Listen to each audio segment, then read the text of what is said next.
नमस्कार, भारत एक्सप्रेस देख रहे हैं आप। आपके साथ मैं हूं रोहित पोखरियाल। हरियाणा में सियासी खेला जारी है। पार्टियां नए गठबंधन से जातीय समीकरणों को साधने की कोशिशों में है।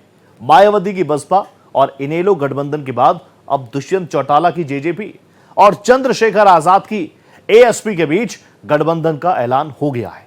हरियाणा में दलित और जाट समुदाय के वोट काफी महत्वपूर्ण रोल अदा करते हैं और इस गठबंधन के बनने से कांग्रेस और बीजेपी के चैलेंजेस बढ़ चुके हैं। हालांकि राज्य के 21% दलित वोट बैंक पर कांग्रेस और बीजेपी की नजरें टिकी हुई हैं। बीजेपी ने तो बाकायदा कुरुक्षेत्र में दलित सम्मान स्वाभिमान महासम्मेलन का आयोजन कर इस वोट बैंक को इंटैक्ट करने की शुरुआत भी कर दी है। लोकसभा चुनाव में हरियाणा के दलित वोटर्स बीजेपी से छिटक गए थे और इसीलिए उसने इन वोटर्स को साधने की खास प्लानिंग की है। बीजेपी हरियाणा में हैट्रिक पूरा करने की ओर अग्रसर है और बीजेपी के विजयी रथ को रोकने का कांग्रेस के पास इस बार मजबूत मौका है। लिहाजा बीजेपी और कांग्रेस हरियाणा के चुनावी दंगल में अपनी अपनी ताल ठोक रहे हैं और इसी पर पेश है हमारी एक खास पेशकश, हरियाणा किसका पक्का दावा। हरियाणा में कांटे की टक्कर।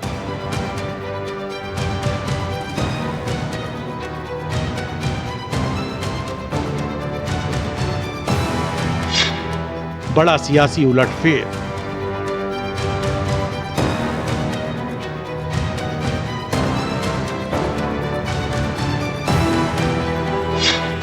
अब की बार किसकी सरकार?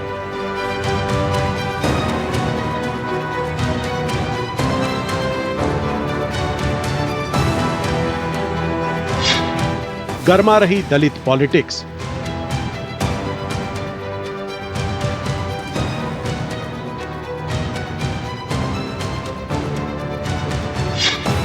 गठबंधन से बढ़ाई जा रही आस।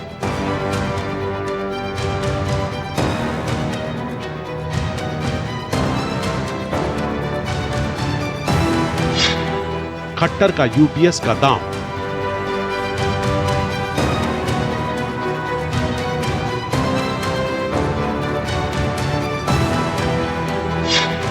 नतीजों में दिखेगा प्रभाव।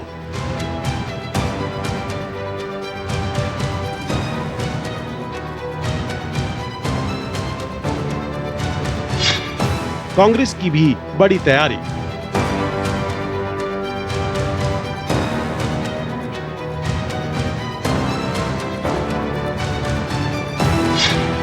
ओपीएस को बना रही मुद्दा।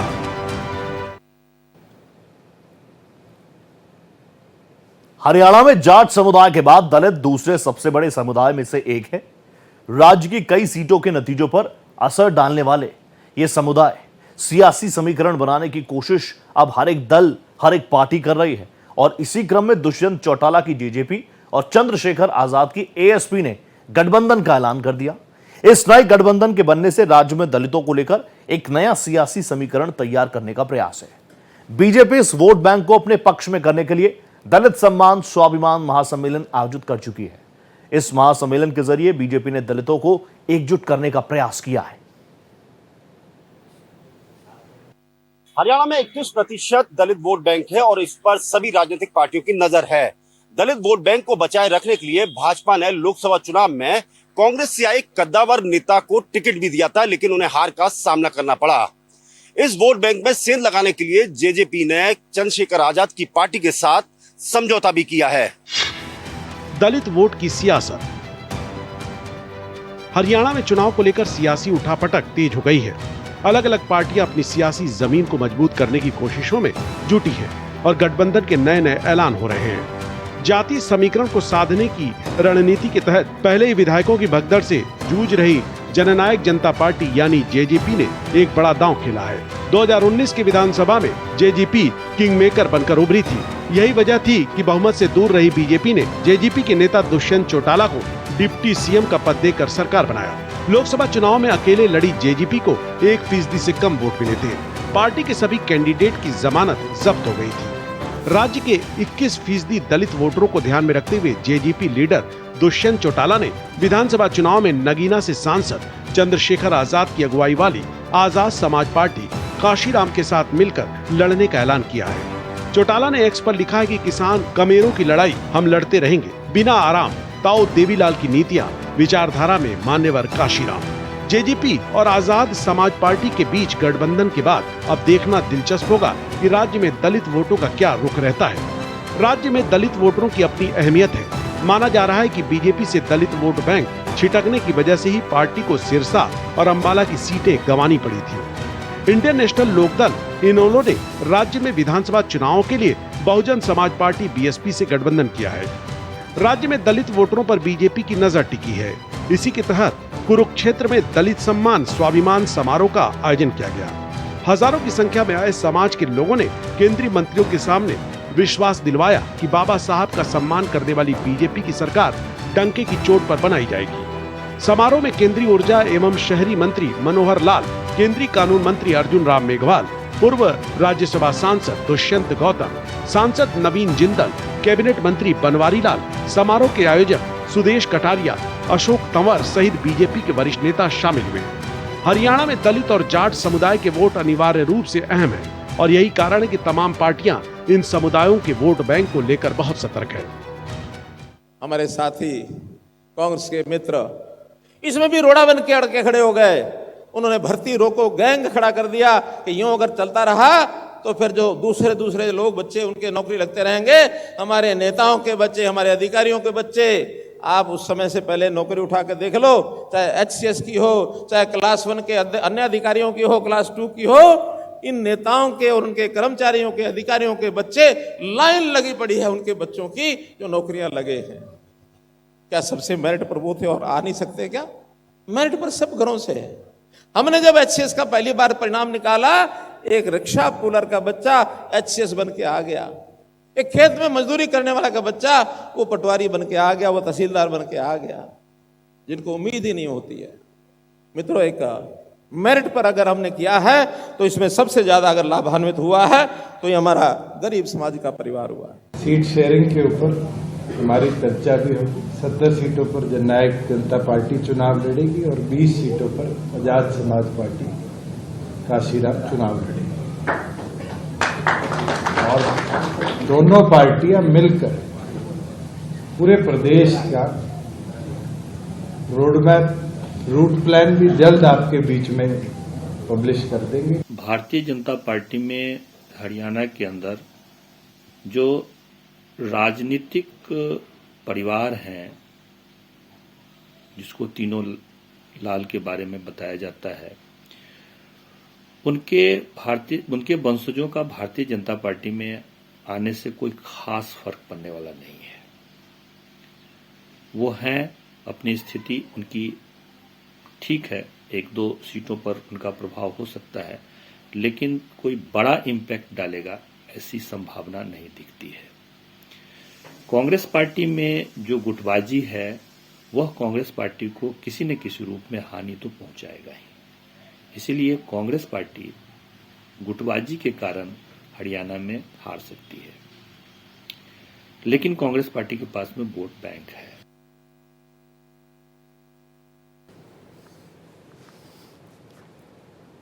हरियाणा में अपनी हैट्रिक के लक्ष्य को हासिल करने की ओर आजमाइश में बीजेपी लगी है। तमाम वोटरों का हिसाब किताब लगाया जा रहा है और उसी को ध्यान में रखते हुए कर्मचारियों को राहत पहुंचाने का भी ऐलान किया गया। केंद्रीय मंत्री मनोहर लाल खट्टर ने राज्य के कर्मचारियों के लिए ओल्ड पेंशन स्कीम के बदले यूपीएस को यानी यूनिफाइड पेंशन स्कीम को लागू करने का वादा किया। ओपीएस को लेकर कर्मचारियों की नाराजगी को दूर करने और उन्हें अपने हक में करने की दिशा में बीजेपी का यह दाव बेहद असरदार साबित हो सकता है। हरियाणा में विधानसभा चुनावों की घोषणा के बाद बीजेपी एक्टिव मोड में नजर आ रही है, दलित वोटरों को साधने में जुट गई है। इसके लिए बीजेपी ने एक दलित महासम्मेलन 26 अगस्त को आयोजित कर चुकी है। इस कार्यक्रम की अगुवाई केंद्रीय मंत्री मनोहर लाल खट्टर ने की। हालांकि हरियाणा के सीएम नायब सिंह सैनी इस कार्यक्रम को राजनीतिक कार्यक्रम नहीं बल्कि गुरु रविदास जी के सम्मान में किए जाने वाला कार्यक्रम बता रहे हैं। बीजेपी का नया दांव। हरियाणा चुनाव को लेकर बीजेपी सदैव कदमों के साथ अपनी रणनीति को आगे बढ़ा रही है। एक एक वोट का हिसाब किताब लगाया जा रहा है और उसी के मुताबिक दांव चला जा रहा है। राज्य में लाखों सरकारी कर्मचारियों को अपने पक्ष में करने के लिए बीजेपी ने ओल्ड पेंशन स्कीम ओपीएस को लेकर नाराज चल रहे कर्मचारियों को बड़ी राहत देने का ऐलान किया है। राज्य के पूर्व मुख्यमंत्री और वर्तमान में केंद्रीय मंत्री मनोहर लाल खट्टर ने साफ तौर पर कहा है कि अगर हरियाणा में बीजेपी की हैट्रिक बनती है तो कर्मचारियों के हितों को ध्यान में रखते हुए केंद्र की यूनिफाइड पेंशन स्कीम यूपीएस को लागू करेगी। हरियाणा के 2.5 लाख कर्मचारियों में से 40,000 कर्मचारी केंद्र सरकार में काम कर रहे हैं। ये राज्य में होने वाले विधानसभा चुनाव के दौरान यूपीएस के पक्ष में माहौल बनाने में पार्टी के लिए मददगार साबित होने वाला है। दरअसल 1 अप्रैल 2025 से लागू होने वाली यूपीएस के लिए 25 साल की सर्विस को जरूरी किया गया है। इससे पहले ओपीएस में सिर्फ 20 साल की नौकरी का प्रावधान था। हरियाणा के कर्मचारियों को ये बाध्यता मंजूर नहीं है। इसकी सबसे बड़ी वजह यह है कि ज्यादा उम्र में नौकरी ज्वाइन करने वालों को इसका फायदा मिलने की उम्मीद नहीं रह जाती है। यूपीएस और ओपीएस दोनों ही पेंशन स्कीमों में सरकारी कर्मचारियों को एश्योर्ड पेंशन का प्रावधान है, लेकिन पेंशन को कैलकुलेट करने के तौर तरीकों में बड़ा फर्क है। ओपीएस में रिटायरमेंट से ठीक पहले की आखिरी बेसिक सैलरी और महंगाई भत्ते का 50% पेंशन के तौर पर दिया जाता है। वहीं यूपीएस में रिटायरमेंट से पहले की 12 महीने की बेसिक सैलरी और डीए का जो औसत बनेगा वही एश्योर्ड पेंशन के तौर पर दिया जाएगा। सरकारी कर्मचारियों की पुरानी मांगों को पूरा करने का वादा करके बीजेपी ने एक बड़े वोट बैंक को साधने की कोशिश की है। बाबा साहब अम्बेडकर ने संविधान के अंदर एक व्यवस्था की कि हर किसी को वोट का अधिकार ये होगा, लेकिन हमारे कांग्रेस के भाई हमेशा जो इनके प्रभाव वाले जितने बूथ होते थे, बूथ कैप्चरिंग का सिलसिला ये करते थे। हमारे गरीब वंचित समाज के लोग, अनुसूचित समाज के लोग जब बूथ पर पहुंचते थे, पहले तो कहते थे शाम को आना, शाम को पहुंचते थे तो कहते तुम्हारा तो वोट जल गया, जाओ जाओ जाओ। ये बूथ कैप्चरिंग की घटना 2005 से 2014 तक खूब मिलती हैं। हमने आने के बाद सबसे पहले दमकदाई खत्म की कि वोट डालने का अधिकार सबको है। जिसके मन में जिसको वोट डालने का मन आएगा, विचार आएगा, उसको डालो, लेकिन वोट नहीं डालेगा, कोई बूथ कैप्चरिंग करेगा, ये हरियाणा में नहीं होने देंगे मित्रों। ये हमने किया। ये लोग अफवाह फैला रहे हैं, इस बात से बचना है। हमारी सरकार ने कैबिनेट के अंदर आकर के निर्णय किया, हरियाणा प्रदेश के 1,20,000 HKRN के कर्मचारियों को हमने एक कलम से उनको सुरक्षित करने का काम किया, उनको पक्का करने का काम किया। और ये अफवाह फैला रहे हैं, कहा भाई पक्के नहीं हुए। हुड्डा साहब पक्का तो तय नहीं है, 4 तारीख को तय साहब हो जाएगा और यहाँ पर भारतीय जनता पार्टी की सरकार बनेगी। कांग्रेस पक्की नहीं है, कांग्रेस कच्ची है।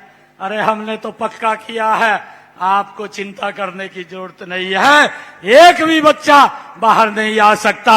जो हम निर्णय करते हैं वो पत्थर के ऊपर लकीर है। ये हमारी सरकार हरियाणा प्रदेश को आगे बढ़ाने का काम कर रही है।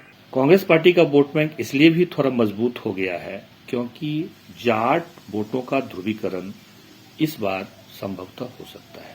साथ ही साथ भाजपा विरोधी मतों का भी ध्रुवीकरण होगा और इसके कारण कांग्रेस मजबूत स्थिति में वोट की दृष्टि से दिख रही है। लेकिन यदि कांग्रेस गुटबाजी में फंसी रही तो फिर कांग्रेस के साथ हरियाणा पार लगाना बहुत कठिन हो जाएगा। तीसरा जो मुख्यमंत्री का मुद्दा है वो कांग्रेस पार्टी के लिए बहुत महत्वपूर्ण है।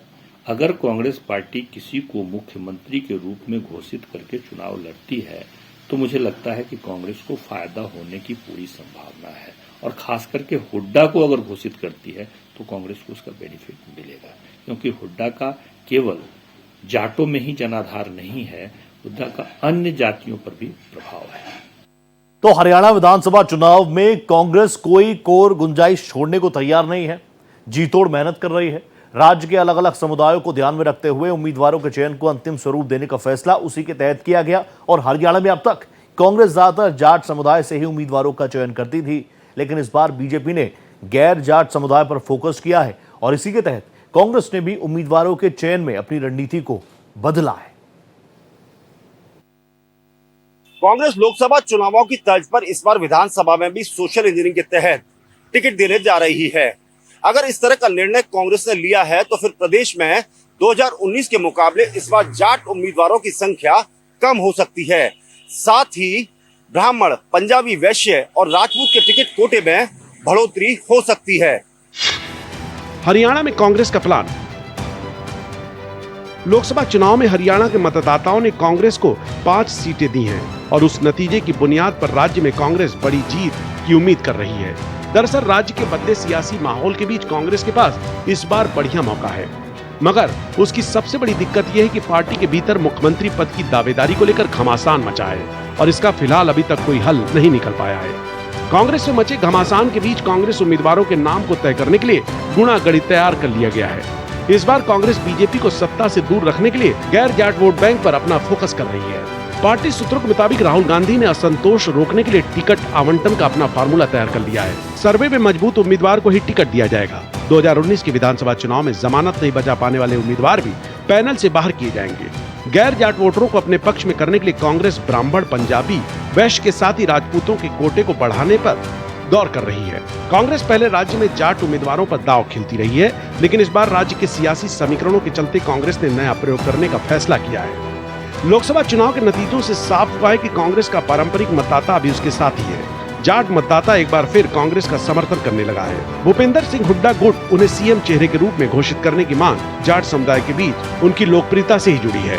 राज्य में जाट वोट शेयर लगभग 25% है। रोहतक, हिसार और सोनीपत सहित जाट बेल्ट में कांग्रेस के शानदार प्रदर्शन से पता चलता है कि वह जाट वोटों को एकजुट करने में सफल रही है। दलित मतदाता भी कांग्रेस की ओर लौट रहे हैं। अंबाला और सिरसा पर कांग्रेस ने कब्जा जमाया था। कांग्रेस न सिर्फ उम्मीदवारों के चयन में जाति समीकरणों का ध्यान रख रही है, बल्कि अलग अलग समुदायों को फायदा पहुंचाने वाले वादे भी कर रही है। पार्टी की तरफ से 6,000 रुपए प्रति माह मासिक सामाजिक सुरक्षा पेंशन, 300 यूनिट मुफ्त बिजली, गृहिणियों को सब्सिडी वाले LPG सिलेंडर, पुरानी पेंशन योजना, OPS की बहाली और 100 वर्ग गज के वादे किए गए हैं। अलग अलग समुदायों के वोट बैंक को साधने की रणनीति अपनाई जा रही है। भारतीय जनता पार्टी का जो एक बहुत महत्वपूर्ण पक्ष ये है कि जाट को छोड़ करके अन्य पिछड़ी जातियों का जो ध्रुवीकरण है वो भारतीय जनता पार्टी के साथ है। साथ ही साथ विगत 2 चुनाव में देखा गया है कि 3 महत्वपूर्ण हरियाणा की जो जातियां हैं, जिसमें पंजाबी कम्युनिटी के लोग हैं, साथ ही साथ बनिया है और ब्राह्मण है, ये 3 जातियां भारतीय जनता पार्टी के साथ जुड़ी हुई है। लेकिन इस बार मुझे लगता है कि बनिया वोट आम आदमी पार्टी के साथ जा सकता है। और दूसरा उसका जो महत्वपूर्ण पक्ष ये है कि यदि हुड्डा अगर घोषित हो जाते हैं तो ब्राह्मण वोटों में भी सेंध लग जाएगा। थोड़ा बहुत बनिया, थोड़ा बहुत पंजाबी वोटर भी इधर से उधर हो सकते हैं। तो कांग्रेस के लिए सबसे बड़ी समस्या वहां गुटबाजी का है, वोट बैंक की कोई समस्या नहीं। हरियाणा में लोकसभा चुनाव के नतीजों में बीजेपी को एक तरफा जीत भले ही ना मिल पाई हो, लेकिन उसकी बुनियाद वहां पर बहुत मजबूत मानी जाती है। कांग्रेस और बीजेपी को बराबर की सीटें मिली और इसी आधार पर कांग्रेस अपनी खोई हुई सियासी जमीन को वापस पाने की भूख के साथ चुनावी रण में उतरी हुई है। हरियाणा का सियासी माहौल। हरियाणा विधानसभा चुनाव को लेकर तमाम पार्टियों का अपना गणित है, जीत के अपने दावे हैं, लेकिन हरियाणा का सियासी मिजाज अलग तरह का है। दरअसल लोकसभा चुनाव के नतीजे के आधार पर सियासी घमासान मचा है। कांग्रेस को इस बार विधानसभा में बड़ी संभावनाएं दिख रही हैं, लेकिन पिछले नतीजे इसकी पुष्टि नहीं है। वो इसलिए कि राज्य के मतदाताओं ने बीजेपी को खारिज नहीं किया है। 10 में से 5 सीटों पर जीत दर्ज करके बीजेपी ने इस बात को साबित किया है कि वहां पर अभी भी उसकी स्थिति मौजूद है। बीजेपी का मानना है कि हरियाणा का एक पॉलिटिकल मिजाज भी है कि वे उसके साथ रहते हैं जो दिल्ली में सत्ता में होता है। हरियाणा के लोगों को स्थिर सरकार चाहिए। बीजेपी को लोगों ने डिस्कार्ड नहीं किया है और न ही कांग्रेस को बहुत गले लगाया है। बीजेपी का संगठन कांग्रेस के मुकाबले मजबूत है। हरियाणा में इंफ्रास्ट्रक्चर डेवलपमेंट का बहुत काम हुआ है। केंद्र सरकार की योजनाओं को लागू करने में हरियाणा काफी आगे है, जिससे लोगों को तैयार करने में मदद मिली है। पिछड़े वर्ग के लिए क्रीमी लेयर लिमिट 6 लाख रुपए थी, जिसे बढ़ाकर 8 लाख रुपए कर दी गई है। उसका भी अच्छा असर है। लोकसभा चुनाव के नतीजों के बाद से बीजेपी ने कई सारी चीजों को ठीक करने की कोशिश की है। राज्य के नाराज किसानों को राहत पहुंचाई गई है। हरियाणा पहला राज्य बन गया है जो अब 24 फसलों पर न्यूनतम समर्थन मूल्य MSP देगा। केंद्र ने 14 फसलों पर MSP घोषित किया था, पर हरियाणा सरकार ने इसमें 10 और फसलें जोड़ दी हैं, जिसका किसानों पर अच्छा असर हुआ है। हरियाणा में कांग्रेस के लिए खुद को साबित करने का मौका है, तो बीजेपी के लिए हैट्रिक पूरा करने का लक्ष्य है। ऐसे में दोनों पार्टियों के लिए उसके नतीजों की अपनी अहमियत है और इसलिए दोनों ही पार्टियां अपनी रणनीति में किसी तरह की कोई गुंजाइश नहीं छोड़ रही हैं। भारतीय जनता पार्टी की वहां सबसे बड़ी समस्या अपने वोट बैंक को सुरक्षित रखना है। भारतीय जनता पार्टी के पास में 35% गैर जाट पिछड़ी जाति के लोग, साथ ही साथ पंजाबी, साथ ही साथ ब्राह्मण, ये लोग भारतीय जनता पार्टी के साथ जुड़े हुए हैं।